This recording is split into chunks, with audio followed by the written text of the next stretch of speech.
For months, the young girl silently endured his cruelty, but when he crossed the line, her father, the notorious mafia boss of the town, made him pay according to the rules of the underworld. West Ridge High School was always bustling, but Eva Moretti remained quiet, like a shadow among the crowd. The 13-year-old girl was shy, socially withdrawn, and had no close friends. Her frail figure, black hair always falling to cover half her face, and dark brown eyes made her seem separated from everyone. West Ridge was not a place for the weak. Here, status and power dictated everything. If you didn't have a strong group of friends behind you, you'd become prey. Eva had no one beside her, but that didn't mean she was weak. She was just waiting, because no one at West Ridge knew a horrifying truth. Her father was Vince Moretti, a notorious mafia boss. At school, Connor Hayes was the one in control. The son of Gregory Hayes, a businessman who owned a chain of hotels, Connor lived like a little prince on campus. Not only was he rich,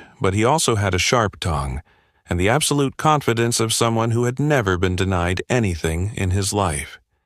He enjoyed the feeling of control, liked making others fear him, and when he saw a quiet, unprotected girl, he knew immediately who his next target would be. Eva Moretti. At first, he just saw her as a small amusement. He nudged her shoulder in the hallway, no response. He dropped her books in class. She just silently bent down to pick them up. What was interesting about someone like that? But then, he started noticing something strange. Eva was not like the other weaklings. Most students being bullied would avert their eyes, tremble, or try to seek help from teachers. But Eva never complained, never begged, and never showed any fear. She just looked him straight in the eye, neither provoking nor avoiding him. That made Connor uncomfortable, and so he decided to take things further. He didn't know that one small mistake could ruin his life. He didn't know who he was messing with. Connor Hayes wasn't the type to give up halfway. Once he had his sights set on someone, he would crush them to the very end, all to satisfy his own arrogant ego. And when Eva Moretti stood there, silent, unreactive like the weaklings he was used to, it only fueled his desire to break her even more. He started to escalate the cruelty. No longer were there light shoves in the hallways or petty food tosses, but harsh jabs strong enough to make Eva lose her balance. Moments where he blocked her path in front of the classroom just to whisper venomous taunts. Still keeping your head down, Moretti? Scared? Or are you just the invisible type, the one no one cares about? He would throw her things on the floor, step on her books, and every time she bent down to pick them up, he would sneer and stand with his arms crossed, watching like a warden observing a prisoner. Eva stayed silent. She didn't complain, didn't attempt to resist, nor did she beg for help. But in that silence, Connor made a huge mistake. Connor Hayes always felt safe because he was the son of Gregory Hayes, a powerful businessman with far-reaching connections. In this town, the Hayes family held significant influence over local politicians, owned a hotel empire, and had the means to bribe anyone who needed to be bought. He had seen his father solve countless problems with money and legal threats. A teacher tried to suspend him for fighting. His father made a call, and the next day the teacher was mysteriously transferred. A student dared to complain about him to the administration. Suddenly, the student's parents lost their jobs under mysterious circumstances. So, Connor never feared anything. He thought he was invincible. He thought no one could touch him. And that's why he kept pushing Eva into corners, not realizing he was poking the wrong person. Connor knew that bullying behind someone's back wasn't enough. He wanted to turn Eva into a laughingstock before the entire school, to extinguish any spark of rebellion she might have inside. That afternoon, in the crowded cafeteria, he stood up from his table and walked straight to Eva's, as if the place was his personal stage. He snatched her lunch bag without hiding it, waving it in the air like a trophy. Let me guess. Peanut butter and jelly. He laughed, tearing open the bag and pulling out the simple sandwich inside. He raised an eyebrow, feigning exaggerated surprise. Really? This is all you've got? Your family's so poor, Moretti? Or is your dad up to something shady that he can't even afford a decent meal? Laughter erupted from his table. His followers clapped, whistled, and cheered like they were watching an excellent comedy show. Some other students turned to look, a few laughed along, while others stayed silent, but no one intervened. No one dared intervene. Eva remained still, her gaze fixed on Connor, not a word of protest. Her silence bothered him. He wanted to see her cry, get angry, beg him to stop. But she didn't do that. So he did more. Connor forcefully threw the sandwich on the floor. "Pick it up, you lowlife." Eva didn't move. Connor suddenly smiled wickedly, lifting his foot and stomping down hard, crushing the sandwich into the white tiles of the cafeteria. A mushy stain spread across the floor, pieces of bread scattered everywhere. Oops. The laughter reverberated throughout the room. Some students lowered their heads, avoiding the sight. A few covered their mouths, struggling to suppress their laughter. But all of them witnessed it. Eva still didn't react. She just stared at Connor. No anger, no hurt, no sorrow, only a quiet, sharp look, like a blade.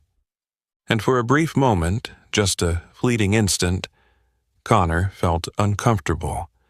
The feeling passed over him like a shadow, so fast he didn't even realize it at first. But it was there. Eva bent down, picking up her backpack without a word, not even glancing at the mess Connor had just made. She walked down the hallway, weaving through the crowd that was still buzzing from the humiliation moments ago. She didn't cry. She didn't get angry. But there was one person who remembered everything very clearly. Her father. Connor Hayes didn't know it, but he had just signed his own death sentence. Connor Hayes had never been one to quit halfway. Once he set his sights on someone, he would cling to them like a predator, never letting go. But Eva Moretti was unlike anyone he had ever tormented before. She didn't cry, didn't resist, didn't beg for help, nor did she try to avoid him. She just stood there, silent and calm, looking at him as if he were nothing worth her attention. This made Connor uneasy to the point of madness. He couldn't accept being ignored. He couldn't stand the feeling of not having control over Eva. A person like him, who grew up spoiled, had never encountered anyone who wasn't afraid of him. Did this girl dare not fear him? Did she dare challenge him with her silence? He had to change that. He had to make her break. And this time, he didn't just want to humiliate her in front of everyone. He wanted her to feel as if the entire world had turned its back on her. He wanted her to know that he could make her the lowest, most pitiful person in everyone's eyes. The next morning, when Eva stepped into school, she immediately sensed something was different in the air. More eyes were staring at her than usual, and whispers emerged whenever she passed a group of students. Some laughed mockingly at her, others just glanced and quickly turned away. Some students looked at her with strange expressions, both intrigued and somewhat cautious. She didn't need to ask what was happening. She already had the answer when she opened her phone. Her inbox was flooded with messages from numbers she didn't recognize. "Are you seriously crazy? What's wrong with you, Moretti? I thought you were just a freak. Didn't know you were a psycho." Eva slowly opened the first message, which had a photo attached. She looked at the screen and immediately understood what had happened. The photo was from the previous day when she had faced Connor in the cafeteria. But something was off. Her face in the picture had been distorted, her eyes elongated and darkened, her mouth twisted into a grotesque smirk, creating a haunting image. At the top of the photo, a glaring red caption was bolded, "Psycho Moretti," and it had spread all over the school. She scrolled down to find hundreds of comments beneath it. "This girl looks terrifying. Guess that's why she's always so quiet, like a serial killer. Who knows, maybe one day she'll bring a gun to school." Eva didn't feel scared. She wasn't surprised. She was used to people like Connor and the dirty tricks they would use to ruin someone's life. But there was something else, something colder creeping inside her. It wasn't pain, it wasn't fear, but a feeling of emptiness. An emptiness of someone who had become all too familiar with ruthless power games and knew that it was time to play by her own rules. This photo wasn't something that could just appear by chance. Someone had edited it, someone had spent time creating it and posting it online. And Eva knew exactly who had done it. Connor Hayes. He no longer just wanted to bully her in the shadows. He wanted the whole world to turn against her. He wanted her to feel alone, to become the laughingstock of the school. And the saddest part was that others had so easily gotten swept up into his game. Those who had never cared about her before now looked at her with either contempt or fear. Eva closed her phone and stuffed it into her pocket. She walked down the hallway as though nothing had happened. No reaction, no anger, no sorrow. But in her heart she remembered everything. That night, when she stepped through the iron gates of the Moretti estate, she knew she didn't need to do anything, because someone else was remembering everything very clearly. The living room of the mansion was illuminated by soft yellow lights, reflecting off the exquisitely crafted marble walls. The atmosphere was quiet. Only the sound of glasses clinking softly between the men in black suits sitting around the large table. They exchanged low words, each one heavy, as if carrying the weight of millions of dollars or someone's life. In the center of the room, Vincent Moretti sat on a black leather chair, like an emperor in his kingdom. In his hand was a glass of whiskey, amber and gleaming in the light. His hair was slightly graying, his sharp eyes and a faded scar on his left jaw made him look like a man who had just stepped out of a bloody tale. When Eva entered, he didn't look at her immediately. He merely raised his glass, swirling the liquid inside as if considering something very important. "What's going on, daughter?" His voice was deep, but there was no trace of worry in it. Eva said nothing. She silently pulled out her phone, opened the photo, and placed it right in front of her father. The room fell silent. No one said a word. The men around the table stopped talking. Their eyes all turned to Vincent, waiting for his reaction. Vincent looked at the phone screen, his gaze sweeping over every detail. His daughter's distorted face, the Psycho Moretti caption in bright red, the malicious comments. He didn't need to ask anything more, didn't need to hear any explanations. He had seen enough. Slowly, Vincent placed his glass on the table. He took the cigar out of his mouth, tapped the ash into the marble ashtray, then looked up, his eyes dark as a bottomless abyss. Who did this? His voice wasn't loud, but each word sounded like a death sentence being signed. Eva stared straight into her father's eyes. Connor Hayes. In the silent room, Vincent Moretti's smile slowly appeared. Dangerous, like a predator who had finally found its prey.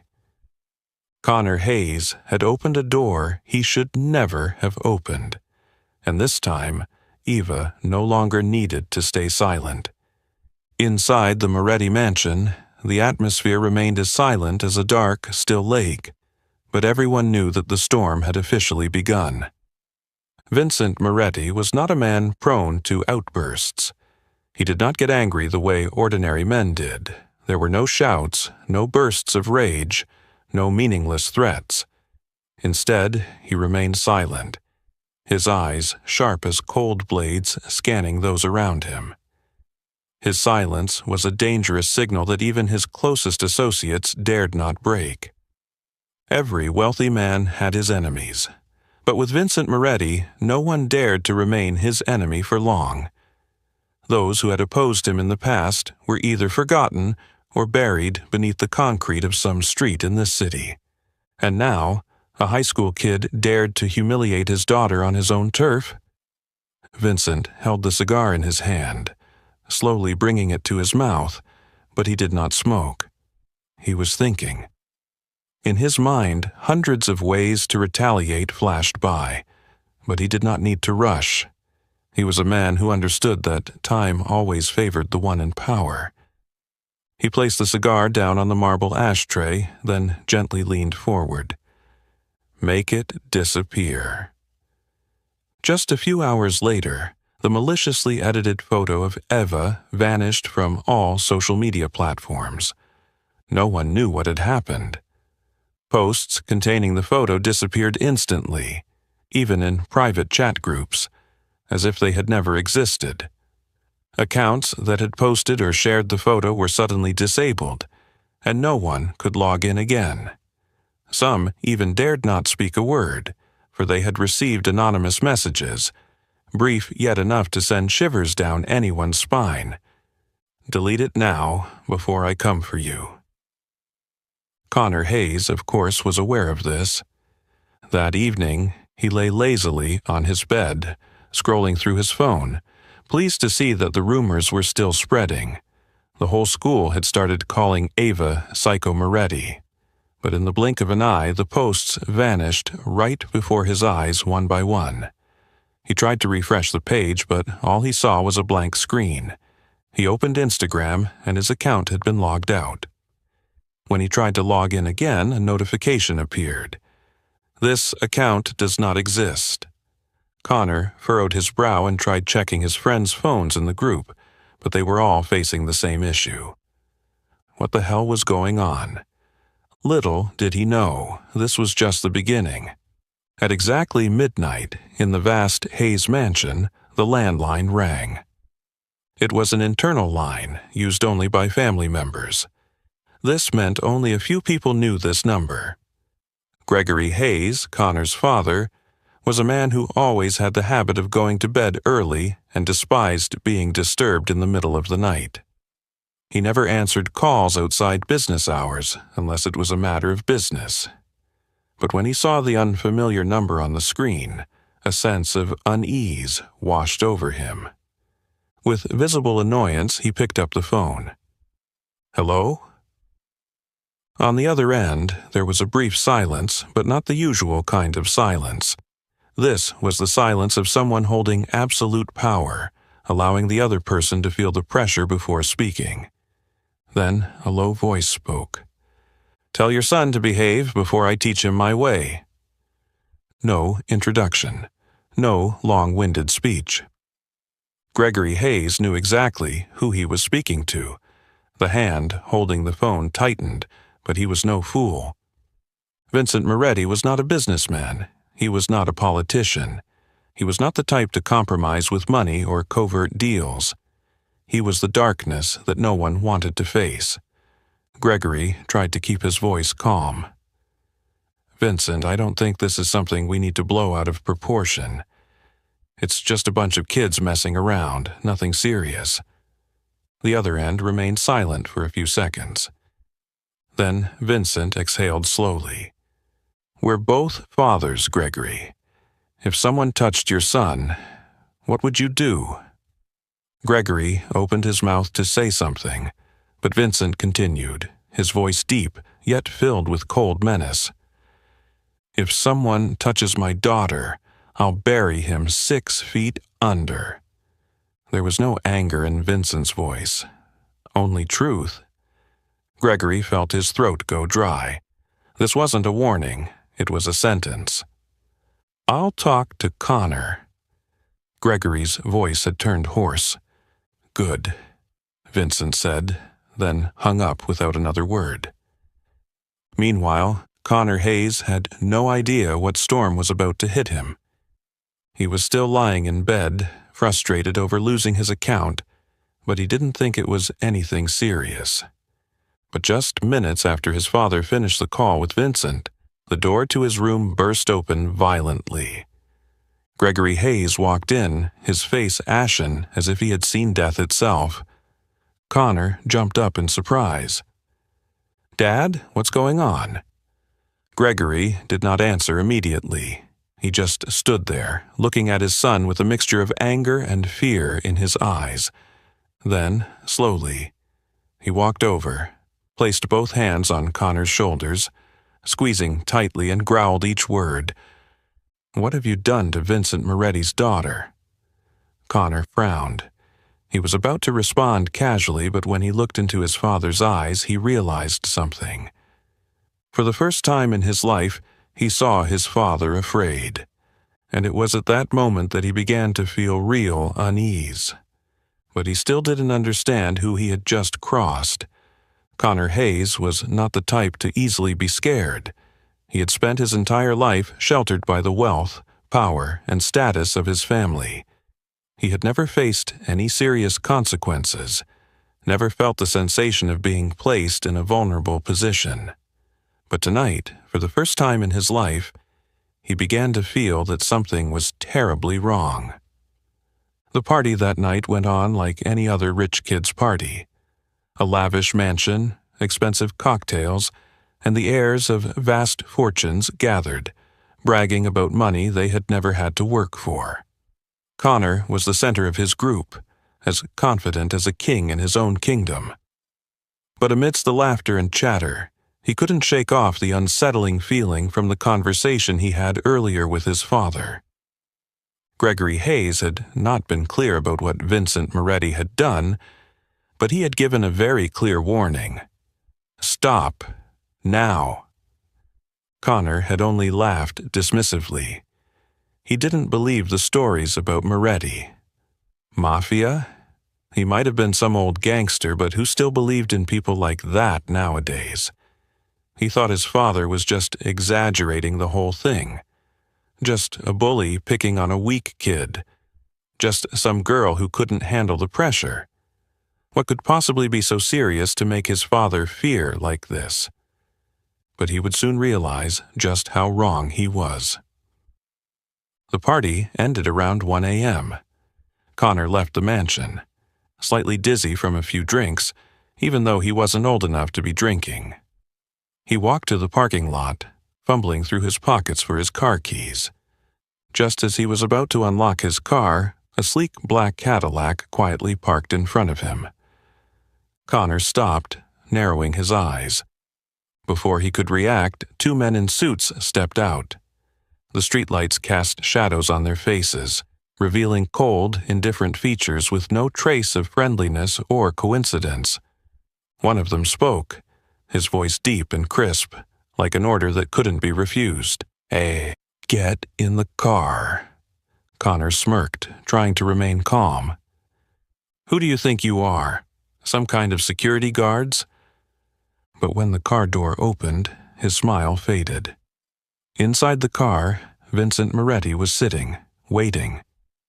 The streetlight illuminated his face, accentuating the sharp features of a man who had no time for trivial matters. He wore a perfect black suit, his tie neatly knotted, one hand resting on his knee, the other holding a cigar. His eyes were dark and deep like an abyss, cold as if they were looking right through Connor's soul. His voice was deep, not needing to be loud, but each word carried undeniable weight. "We need to talk, kid." Connor had never thought of refusing an offer like this. He swallowed hard, trying to appear unafraid, but his feet felt like they were glued to the ground. The two men in the front seat didn't move, but with just a glance, Connor knew he had no choice. He slowly stepped into the car, feeling as if he was walking into the jaws of a predator, unaware of when he would be devoured. The door shut behind him, isolating him from the world outside. Inside the car, the atmosphere was eerily quiet. The scent of premium leather mixed with the strong aroma of cigars creating a suffocating feeling, as though the air itself carried the weight of unspoken words. Vincent Moretti maintained his relaxed posture, but his gaze never left Connor for a second. He lowered the cigar, tapping the ash into a crystal ashtray. "Connor Hayes," he said slowly, as if savoring each word. "Do you know why you're sitting here?" Connor tried to swallow. "I don't—" Vincent raised a finger, cutting him off immediately. "Don't lie." There was no yelling, no threats. But the atmosphere in the car became so heavy that Connor felt like he couldn't breathe. Vincent leaned back in his seat, folding his arms. "You humiliated my daughter in front of the whole school. You doctored photos of her, spread rumors, turned her into a joke, and you think you're not going to pay for that." Connor opened his mouth to say something, but as soon as he moved, the two men in the front seat turned to look at him. One cold stare, a warning without words. Connor had never felt so small. Vincent Moretti was in no hurry. He slowly took a small knife from his jacket pocket, flipping the shiny silver blade in his hand as if it were just a toy. He looked straight at Connor, smiling slightly. "You know, Connor, I'm a very patient man. I've learned to wait, to observe, to listen. But there is one thing I will never forgive." He tilted his head, his voice dropping to a cold, steely tone. "Touch my family." Connor could hear his heartbeat pounding in his chest. Vincent slowly raised the knife, gently running the blade across his own finger, testing its sharpness. "Your father called me," he continued, his voice unchanged. "He begged me not to do anything to you. He said you're just a kid, that you don't know what you're doing. But I don't believe in stupidity. I believe in consequences." Connor began to tremble. Vincent looked at him for a moment longer, then slowly put the knife away. He didn't need to do anything. He had already won the moment Connor sat in that car. "Now, listen closely," he said, his voice low, almost a whisper. "You will disappear from my daughter's life. You will never dare look at her again. If I hear your name connected to her again, I won't call your father. I won't give a warning. I'll come for you." Vincent smiled, but there was no kindness in that smile. "And I'll make sure that when I do, you'll never laugh again." Connor didn't need any more threats. He understood all too well. And for the first time in his life, Connor Hayes understood what true fear felt like. As the car door slammed shut behind Connor Hayes, and the black Cadillac silently rolled into the night, he didn't realize that his life had taken a completely different turn. No one knew exactly what had happened inside that car, but when it stopped in front of the Hayes mansion, Connor stepped out with trembling legs, a pale face, and his hand clutching his coat as if trying to keep himself from collapsing.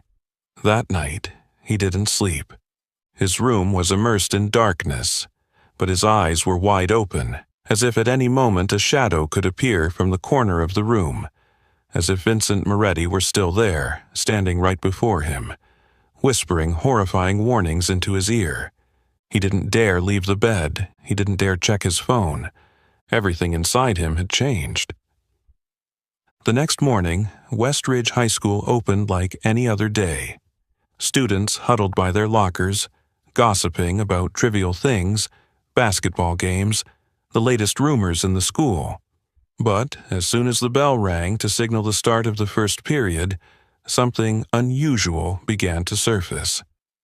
Connor Hayes was absent from school. No one saw him walk through the school gates in the morning. There was no sound of his laughter echoing from the hallway corner. There was no image of him standing among his rich friends, bragging about the luxury items he owned or humiliating others just to amuse himself. At first, no one thought much of it.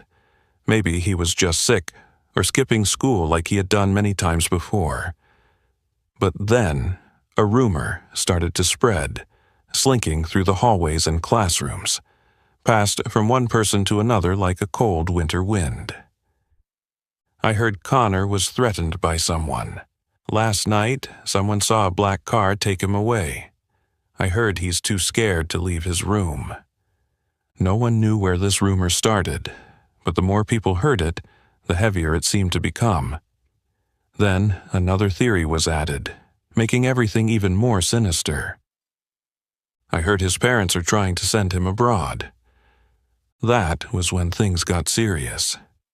Inside the Hayes mansion, a dark atmosphere enveloped the place.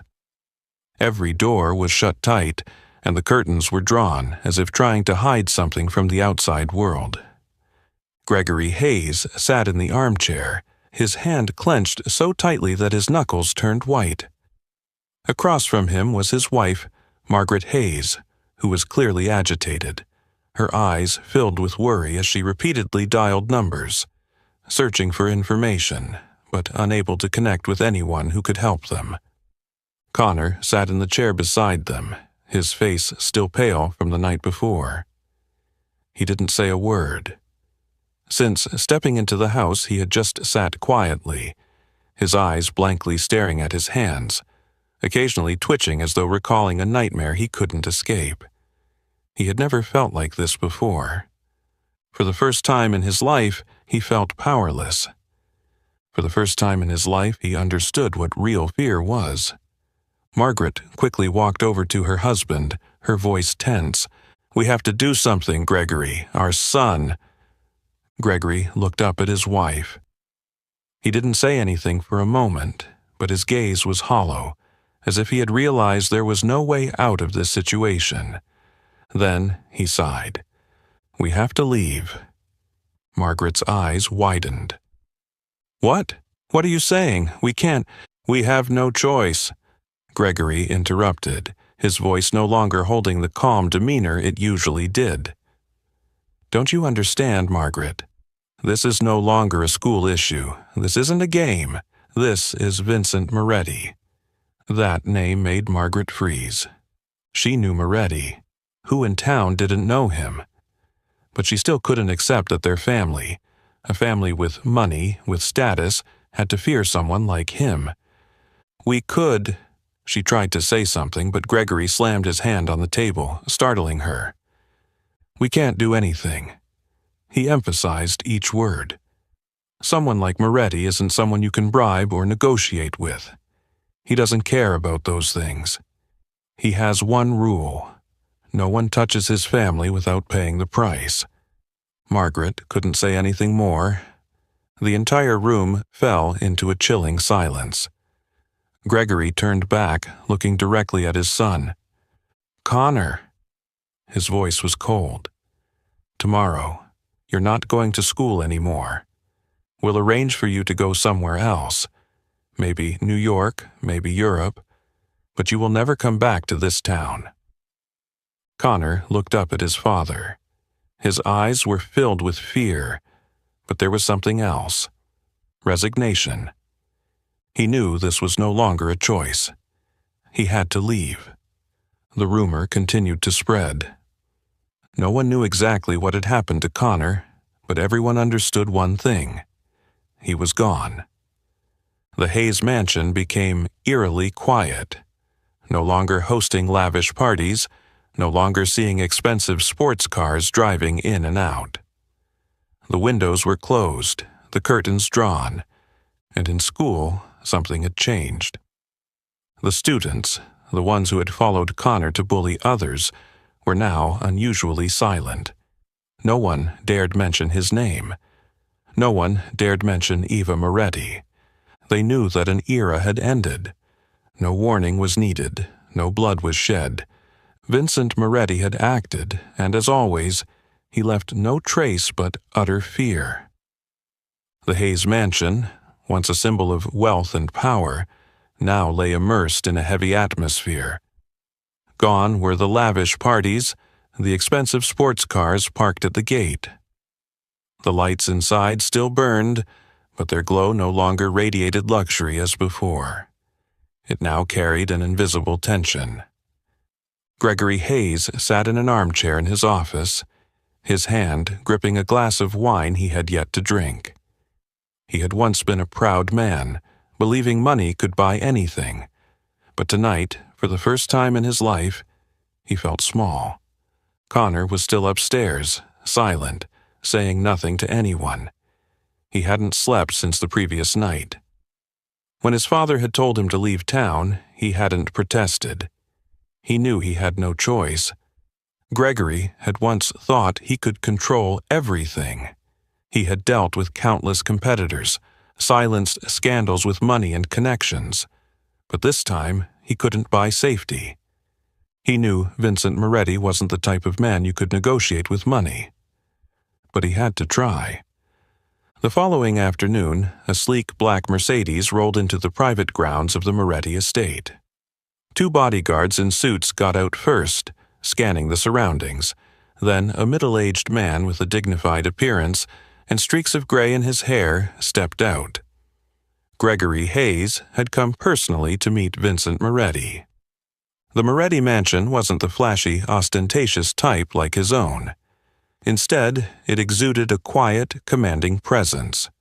No lavish chandeliers, no garish displays. Everything was refined, powerful, and dangerous, just like the man who ruled this place. Gregory entered the living room, where Vincent was already waiting. Vincent sat behind a heavy mahogany desk, the light from the window casting sharp shadows on his chiseled features. One hand held a cigar, the other slowly swirled a glass of whiskey. There was no smile, no pleasantries, only a deathly silence. Gregory approached, trying to maintain his composure, though each step he took seemed forced. He sat down, but didn't touch the glass of whiskey the servant had placed in front of him. Vincent locked eyes with him. No scorn, no anger, but something about his gaze made Gregory feel exposed. "Why are you here?" Vincent's voice was low, but each word carried weight. Gregory took a deep breath. "I'm here to talk, like grown men." Vincent didn't respond immediately. He lowered his cigar, tapping the ash into a crystal tray before slowly leaning back in his chair. "Talk?" he repeated, as if weighing the meaning of the word. Gregory swallowed hard. "I think things between the kids have gone too far. I understand my son made a mistake, and I'm sorry for that. But he's still just a kid. I hope we can settle this in a way that no one has to suffer unnecessary consequences." Vincent raised an eyebrow as if he found the story amusing. Unnecessary consequences. The atmosphere in the room grew heavy. The men stationed in the corners of the room, loyal followers of Moretti, were silent, but Gregory knew they were listening intently to every word. Vincent set his glass down on the table, his dark eyes never leaving Gregory. "You say your son is just a kid," he spoke slowly. "Then tell me this, Gregory. Can a kid alter my daughter's image, tarnish her reputation, turn her into a laughingstock online, then stomp on her meal in front of hundreds of people, all for his amusement? Can that still be called a kid?" Gregory felt his throat tighten. "I'm not saying he was right." He hurried to clarify. "I just want to say he didn't understand the consequences. I believe an apology could—" Vincent abruptly lifted his head, a cold smile spreading across his face. "Apology?" Gregory fell silent. Vincent stood up and slowly walked toward the window, where the setting sun bathed the sky in red. He placed his hand on the frame, lost in thought for a moment, then turned back to Gregory. "Listen carefully, Gregory." His voice dropped, slow and deliberate, as though carving each word into the man's mind. "If your son looks at Eva again, he will disappear." There was no threat, no exaggeration, just a statement as certain as death. Gregory felt a chill run down his spine. He knew Vincent wasn't lying. He wasn't the type to make threats and let them slide. If Connor dared to show himself in front of Eva again, there wouldn't be a second time. Gregory took a deep breath, stood up, trying to hide the tremble in his hands. "I understand," he said quietly, bowing his head to Vincent before turning to leave. He didn't dare look back. As he stepped into the car, the doors to the Moretti estate closed behind him. A clear sign that Vincent had made his decision, and nothing would change that. Gregory Hayes had tried to challenge Vincent Moretti, and now he knew it had been the greatest mistake of his life. When Gregory Hayes left the Moretti mansion that day, he didn't need anyone to remind him of the danger he had just faced. He had seen something few people ever have the chance to witness and live to tell the tale. The eyes of Vincent Moretti when he issued his final warning. There was no anger, no crude threats, just one absolute truth. If Connor dared to show his face in front of Eva again, he would not get a second chance to make a mistake. Gregory understood, and this time he had no other choice. 7 days after that meeting, the Hayes family left town. No official statement, no grand farewell for the once powerful family that had stood at the top of this community. There were no news reports either, as Gregory Hayes didn't want anyone to know the real reason behind their sudden departure. But everyone knew. For a week, the rumors spread like wildfire in the night. Connor was sent to a boarding school in another state. His parents sold the mansion to avoid trouble. There's a rumor that the Hayes family was threatened. No one knew the full truth, but one thing was undeniable. Connor Hayes had disappeared, and no one dared to ask why. West Ridge High School was no longer the same. The people who had once followed Connor, who had mocked Eva, who had participated in the dirty bullying, suddenly became unusually silent. When Eva walked down the hall, she could feel their gazes on her, but there was no ridicule, no smirking smiles, no snickering behind her back. Only silence. Those who had once seen her as a joke now avoided her gaze.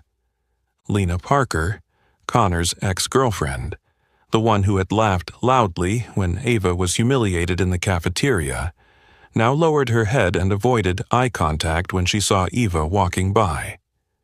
Those who had once looked at her with disdain now stared down at the floor, as if afraid that if they accidentally looked into her eyes, something terrible might happen. Eva didn't have to do anything. She just stood there, still the same, as quiet as ever, maintaining that calm demeanor. But this time, no one dared to laugh at her anymore, because they had learned what Connor Hayes had to learn the hardest way. Eva Moretti was not someone they could mess with. Of course, silence didn't mean the story had ended. A few students still whispered and exchanged news in the corners of the school. I heard Eva's dad did something to Connor. No one knows exactly, but after Mr. Moretti called his father, the whole family left town immediately. Do you think they were threatened with death? No matter how the rumors spread, no one dared to verify them. No one dared to say anything in front of Eva. For the first time in her life, Eva walked through the halls of West Ridge without feeling like the smallest person in the school. Not because she wanted them to be afraid, but because she no longer had to be the one at the bottom. 3 days after Connor disappeared, during lunch, Eva sat at her usual corner in the cafeteria, just like any other day. But this time, something was different. A tray was placed in front of her. Eva looked up, her eyes meeting Lena Parker, the girl who had once been one of those who gleefully joined Connor in the cruel jokes aimed at her. Lena no longer wore that mocking smile. She sat down, fiddling with the fork in her hand, as if trying to find words to start the conversation. Finally, she cleared her throat and said softly, You seem okay." Eva didn't respond. Lena swallowed, continuing in a voice tinged with hesitation. "I just wanted to say, I didn't mean to hurt you or anything. It was just—" Eva placed the fork down on the tray, staring directly at the girl before her. Lena couldn't continue. She couldn't explain her actions, couldn't justify the times she had laughed along with Connor, couldn't justify silently watching as Eva was humiliated. Because, in this moment, both of them knew there was no excuse that would ever be enough. Eva said nothing. She simply stood up, grabbed her tray of food and left, leaving Lena Parker sitting alone at the crowded table, isolated. This time, it was Lena who was left behind. Though Connor was gone, though the ones who had bullied her were now silent, Eva knew things couldn't immediately return to normal. She was still herself, but something had changed, not just the way others saw her, but the way she saw herself. For the first time in her life, Eva realized she had power, not because her father was Vincent Moretti, but because she had survived, overcome, and stood strong through the fiercest storms. Not everyone was lucky enough to have a father like Vincent standing behind them, but even without him, she was no longer the quiet girl waiting to be tormented. She had won, and this time, no one could take that from her. The Moretti mansion was immersed in the quiet atmosphere of the morning. Sunlight streamed through the heavy curtains, casting long shadows on the polished marble floors, reflecting off the large dining table where Vincent Moretti sat. In front of him was a glass of whiskey, even though it was early morning, a habit he had never abandoned. Eva entered the kitchen, her black hair still slightly messy from just waking up. She didn't speak immediately, simply pulling out a chair and sitting across from her father, quietly pouring herself a glass of water. Vincent glanced at his daughter over the rim of his glass, his gaze always sharp, as if he could see through her every thought. But he didn't speak first. He was not the type to rush. Eva took a sip of water, slowly setting the glass down on the table. "What did you do with Connor?" The question echoed in the silence of the kitchen, but there was no fear or anxiety in it. It was simply a question, curious and steady. Vincent raised an eyebrow, as if the question surprised him slightly, but then he shrugged, lifting his glass to his lips, taking a small sip before setting it back down. "This world operates on a simple rule, daughter," he said in a low, steady voice. "The weak will be crushed. But you don't have to be weak." Eva didn't respond immediately. She listened to her father's words, reflecting on them, letting each word sink deeply into her mind. In the past, Eva always felt powerless in the world around her. She was a quiet girl, walking among the crowd, trying not to draw attention, to avoid becoming the target of people like Connor Hayes. But in the end, she still became the target, still found herself in the sights of someone who only knew how to be ruthless to satisfy his ego. She used to think she had no power, that the strong were people like Connor, the ones with status, with friends, with a voice in school. But she was wrong. Connor was not strong. He was just someone who deluded himself into thinking he was strong, relying on the fear of others to feel powerful. But when faced with real power, the kind that no one can challenge, no one can escape from, he collapsed. He ran. He disappeared. Eva realized that the difference between a bully and someone with real power was in who could survive longer. And she had survived. Vincent was still watching Eva, his gaze as sharp as ever, as if trying to read every thought in her mind. "What are you thinking?" he asked.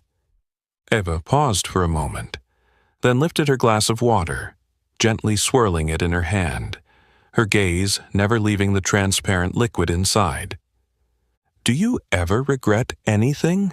she asked, her tone calm but carrying a genuine curiosity. Vincent raised an eyebrow, but there was no sign of surprise. He understood that the question wasn't just about Connor, but about everything he had done in his life. He took a long breath, placing his hand on the table, his fingers tapping lightly on the wood in a thoughtful rhythm. "What is regret, Eva?" he asked in return. Eva looked up at her father. "It's when someone does something that they later wish they hadn't done." Vincent chuckled lightly, shaking his head. "Then no, I don't regret anything." Eva frowned, but Vincent didn't give her time to respond. He slowly continued. "But that doesn't mean I don't think about the things I've done." He looked at her, his gaze deepening. "Power is a double-edged sword. If you have it, you have to know when to use it. And the most important thing is to understand when to act and when not to." Eva didn't answer, but she knew her father was teaching her a lesson. He wasn't just talking about Connor. He was talking about life itself, about how the world works, about the rules that only those at the top truly understand. Before, she had thought power was absolute control, the ability to destroy others, to be untouchable. But when she looked at her father, seeing how he managed everything without raising his voice, without showing off, she understood that true power didn't lie in what others saw, it was in the control within. Connor had lost his power the moment he lost control. He had revealed his fear, let his anxiety eat away at him, and that was the moment he became weak. As for Eva, she was no longer weak, not because her father was Vincent Moretti, but because she had learned to protect herself. She was no longer the girl sitting alone in the cafeteria, trying to make herself invisible. She didn't need to scream, didn't need to retaliate, didn't need to humiliate anyone to feel strong. She just needed to exist, with the absolute confidence that no one could touch her anymore. And that was real power. Vincent lifted his glass of whiskey, took one final sip, and set it down. His eyes glinted with a pride he didn't express too overtly. "You've done well, Eva." Eva looked at her father. "I haven't done anything." Vincent smiled faintly. "Exactly. And that's why you've won." Eva didn't answer, but in her heart she knew her father was right. She didn't need to do anything. The world had turned on its own, as it was meant to, and she had survived longer than the one who thought he could crush her. That morning, as Eva entered the gates of West Ridge High School, she could clearly feel the difference in the way people looked at her. But this time, she didn't lower her head, didn't avoid their gazes, and didn't try to make herself invisible like she used to. For the first time in her life, she walked through the narrow hallways with her back straight, eyes forward, as if she had never been a victim.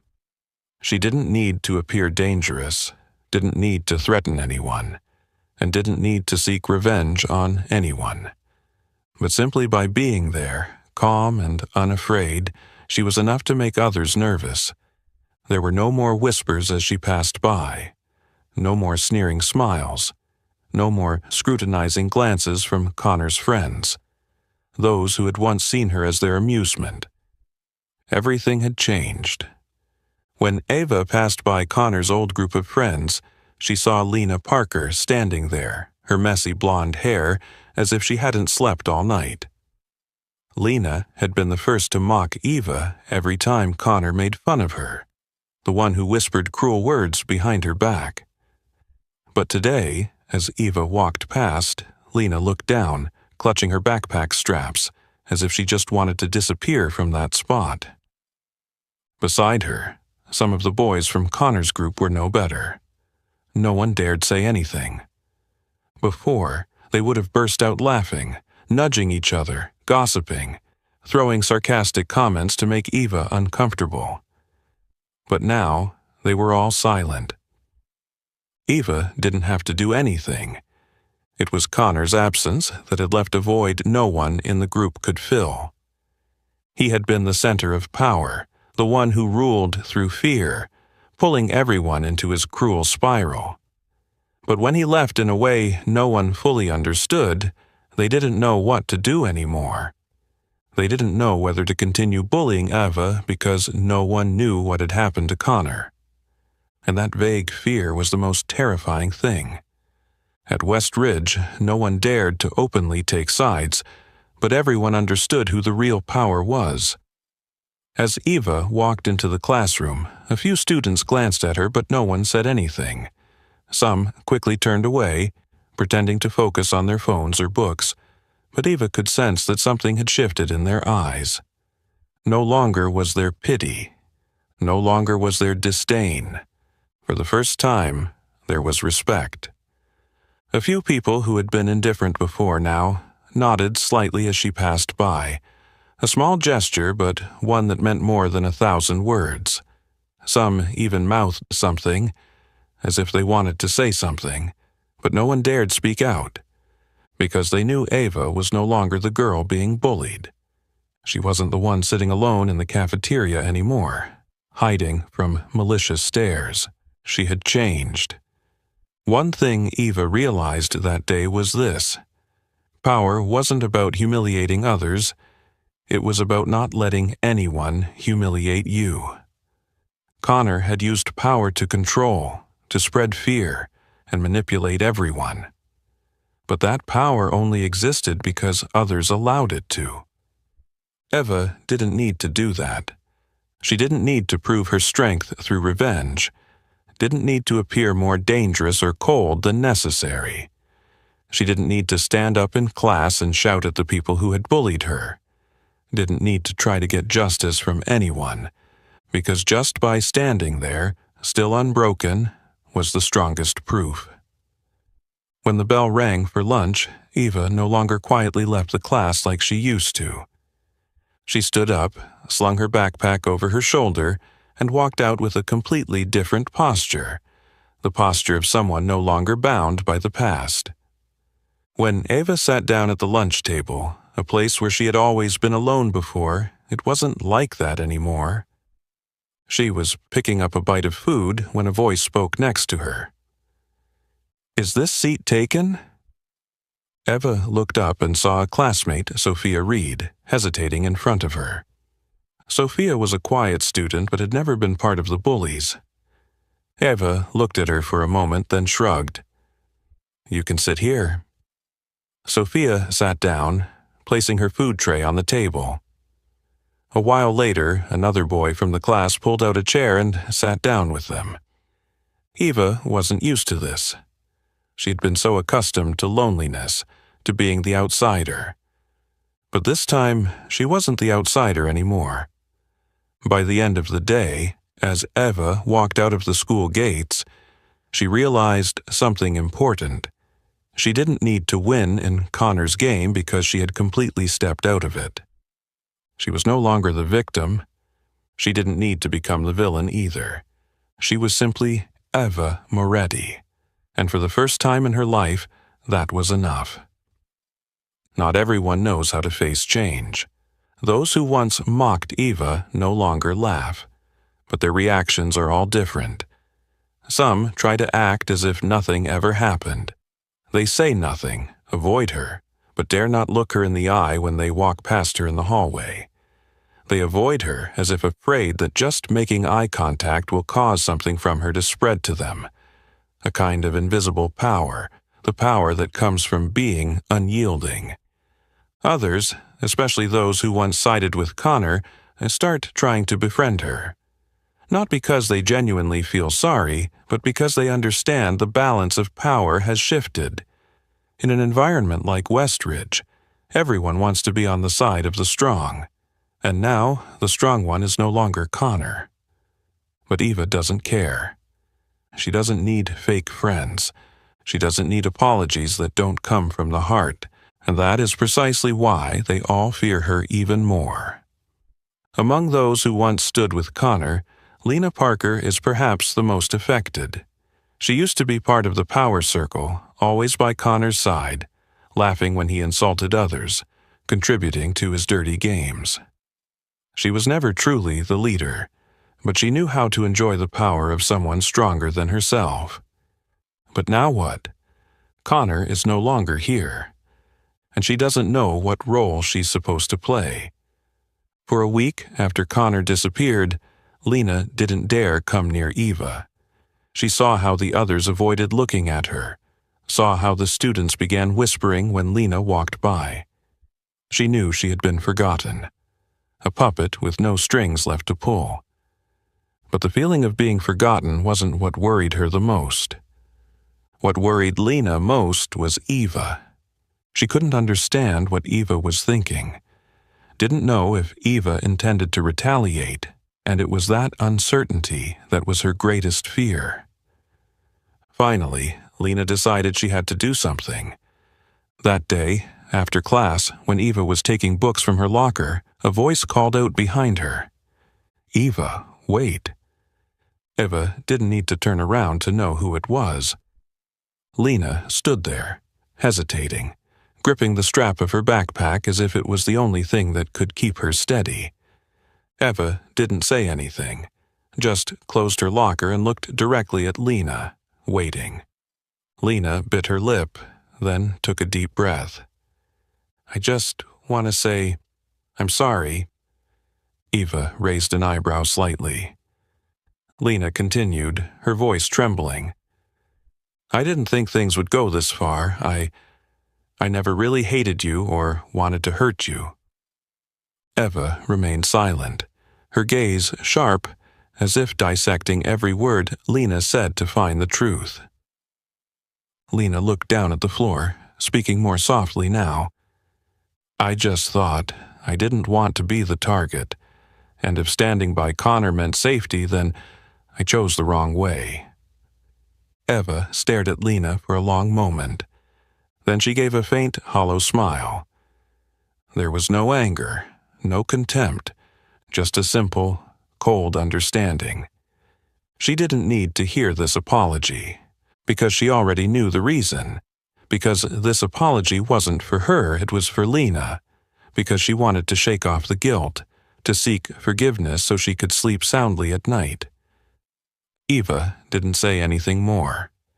She just turned and walked away, leaving Lena standing there, alone, with the apology hanging in the air.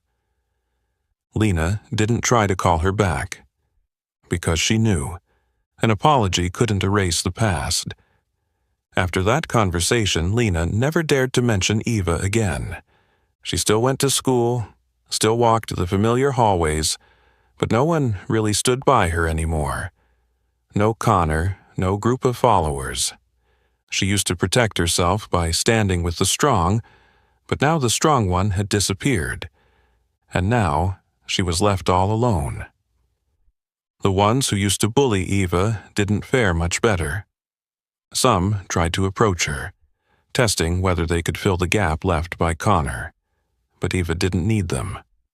Some completely avoided her, as if she was a reminder of their mistakes, but whether they tried to befriend her or steer clear, they all feared her, not because she threatened them, not because she sought revenge, but because they couldn't understand her. They didn't know what she was thinking, didn't know what plans she had, didn't know what she might do next, and that unpredictability scared them more than anything else. Eventually, Eva realized something. True power doesn't lie in revenge, but in existing without fear anymore. She didn't need to forgive those who had hurt her, nor did she need to waste time punishing them. She had won, not because she made them suffer, but because they could no longer hurt her. And for the first time, she felt completely free. That night, the Moretti mansion was eerily quiet. The soft glow of the chandeliers cast shadows on the marble floor, creating faint silhouettes on the walls. Eva sat on the sofa in the living room, a book in her hands, but her eyes weren't focused on the pages. She was deep in thought, about everything that had happened, the changes in her life, and how things were no longer the same as before. She had won, but this victory didn't bring her the joy she had once imagined. The bullies who used to torment her no longer dared to approach her. Lena Parker had tried to apologize, but Eva didn't care. She was no longer the weak one, the quiet girl sitting in a corner trying to become invisible. She had changed, and everyone knew it. But what did that change really mean? The sound of footsteps from the hallway pulled Eva out of her thoughts. She looked up and saw her father slowly entering the room. Vincent Moretti wasn't wearing his usual well-tailored suit, but instead a rolled-up shirt and dark trousers. He looked more relaxed than usual, but still carried an undeniable air of authority. He sat down across from Eva, slowly pouring himself a glass of wine. Eva stared at her father, and then, as if unable to hold back any longer, she asked, "Did you ever have a Connor Hayes of your own?" Vincent paused for a moment upon hearing the question, but then he simply smiled lightly. "Everyone has someone like Connor Hayes in their life, Eva." His voice was deep and calm, as though he were telling an old story he had thought about hundreds of times. He gently swirled the wine in his glass, his gaze distant, focused on the amber liquid rippling inside. "The question isn't whether you'll meet someone like that. The question is, will you let them decide who you are, or will you decide that for yourself?" Eva stared at her father, silent for a long time. "What did you do?" Vincent took a sip of his wine, then placed the glass down on the table. His eyes were quiet but profound, as though he were looking back to a time far in the past. "I grew up in a neighborhood where nothing came easily.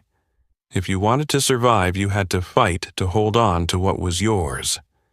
His voice was steady, but there was a weight to the old memories. "I used to be a skinny, quiet kid. Nothing remarkable except for a last name that everyone feared. But there was one guy, the son of a local thug, who thought he could do whatever he wanted. He chose me as his target." Eva listened, not blinking. "What did he do to you?" Vincent smiled faintly, not a humorous smile, but one from a man who had walked through darkness and emerged on the other side. "Nothing special," he said in a low voice. "The same old tricks they all like to play, shoving me, saying taunting words, taking things from others as if it was their right." Then he looked directly at Eva. "But the problem wasn't what he did, the problem was how long I let him do it." Eva understood immediately. That was the thing she had struggled with all these years, the silence. Silence that made people like Connor Hayes think they could do anything without being stopped. Vincent continued, his voice sharpening. "One day, I realized that if I didn't stop him, he would never stop, and I did what needed to be done." Eva looked at her father, trying to find some emotion in his eyes, maybe regret, maybe pride. But all she saw was absolute certainty. "Did you kill him?" Vincent chuckled softly, then shook his head. "No, Eva." He took another sip of wine. "I didn't need to do that. I just needed to make sure he would never dare touch me again." Eva remained silent, feeling every word of her father's sink into her mind, like a warning, like a lesson she needed to engrave in her soul. She had once thought that power came from hurting others, that if she didn't want to be bullied anymore, she had to become the most dangerous person in the room. But now she understood that what made people like Connor Hayes afraid wasn't violence. It was the unpredictability. That night, lying in bed, Eva couldn't stop thinking about what her father had said. She understood why Connor was scared of her, why he disappeared without a word of protest. It wasn't because he was defeated in a fight, it wasn't because he was publicly threatened by someone. It was because he couldn't know what would happen next. Just like the person who once bullied her father in the past, He didn't disappear because he was punished right away. He disappeared because he couldn't handle the fear of not knowing what might happen to him. Eva didn't have to lift a finger. She just had to exist, unyielding. And that was enough to make others tremble in fear. The next morning, when Eva stepped out of her bedroom, her father was still sitting in the living room, reading the newspaper as usual.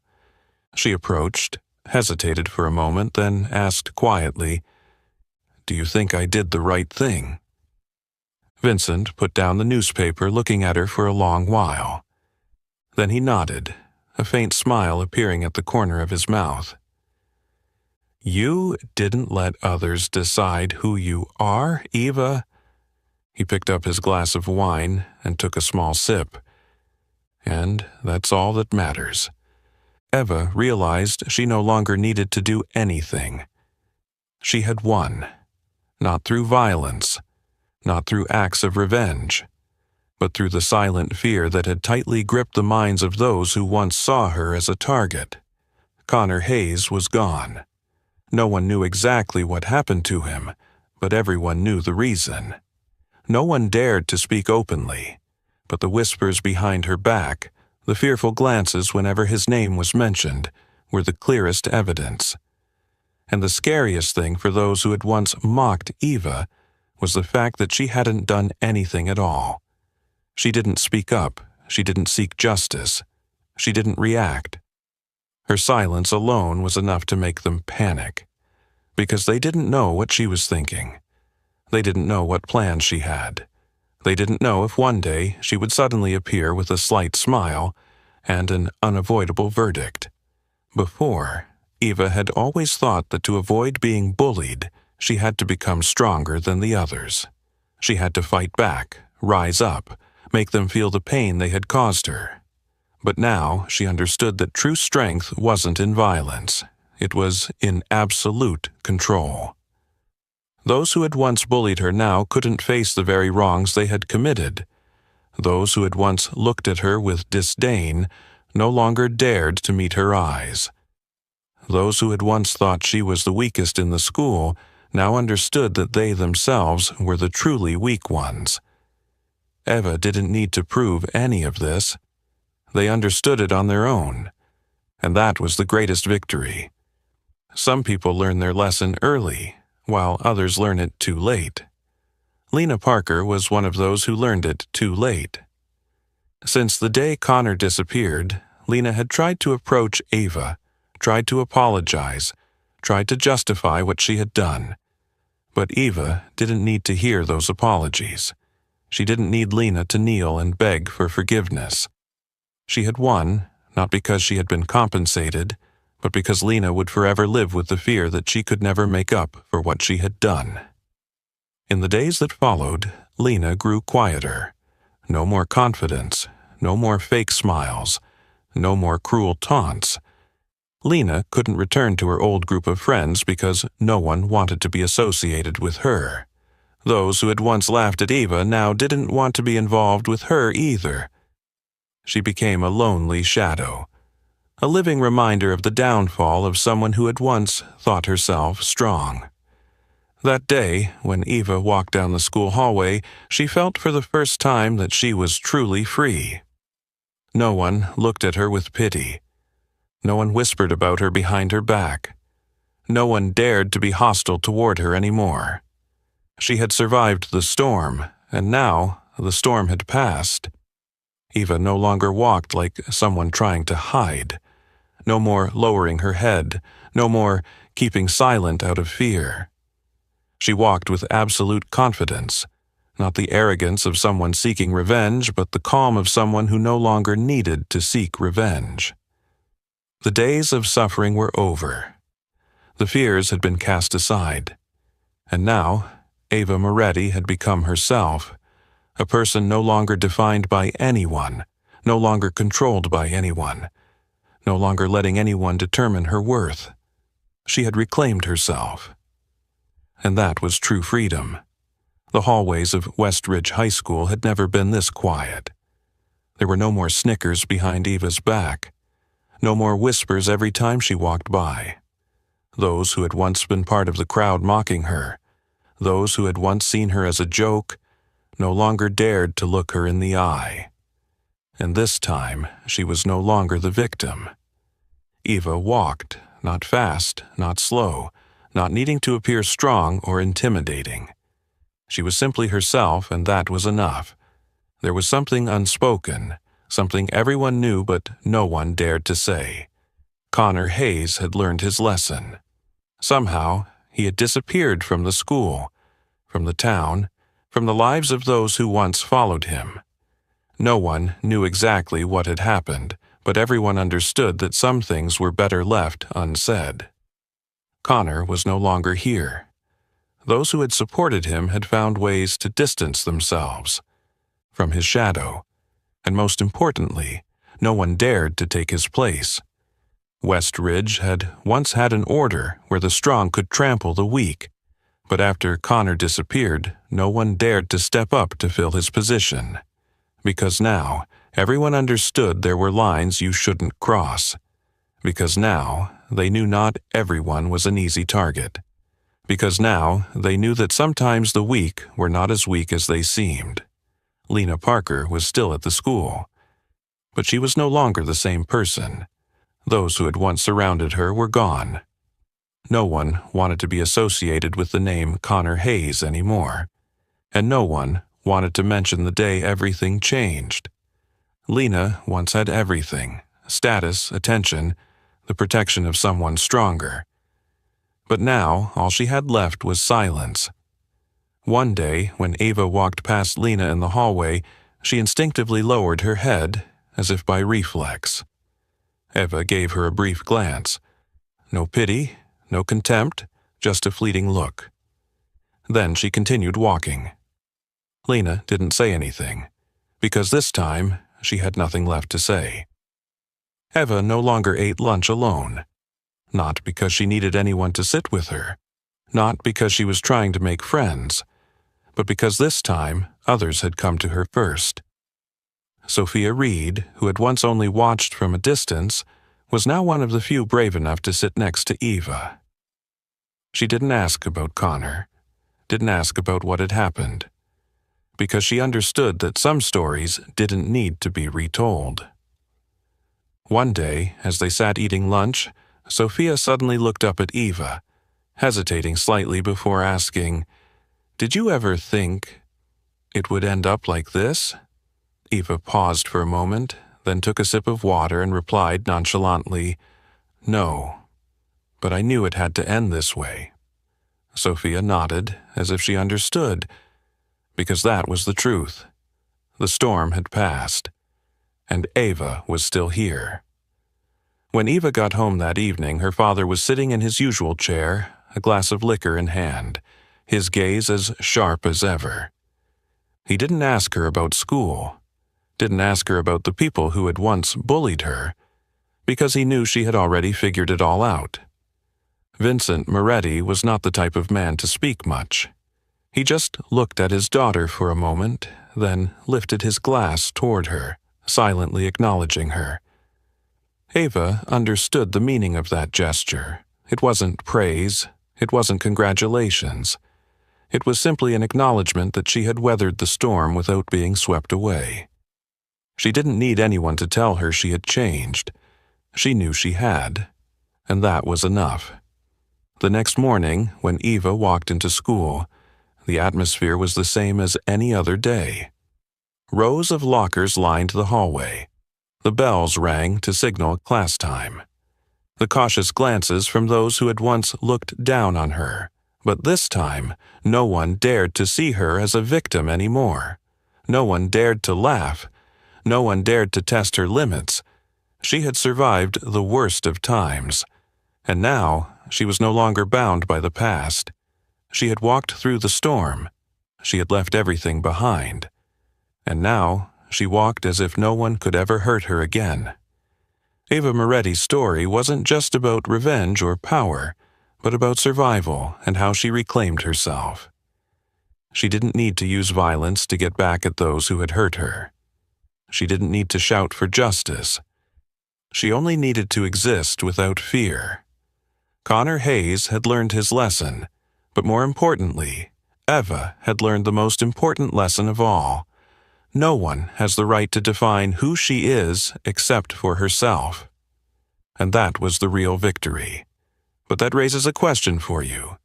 If you were Eva, what would you do when faced with someone like Connor Hayes?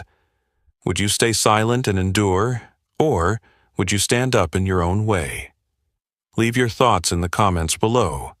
If you liked this story and want to hear more tales about justice, strength, and deep life lessons, like, share, and subscribe to the channel so you don't miss any future videos.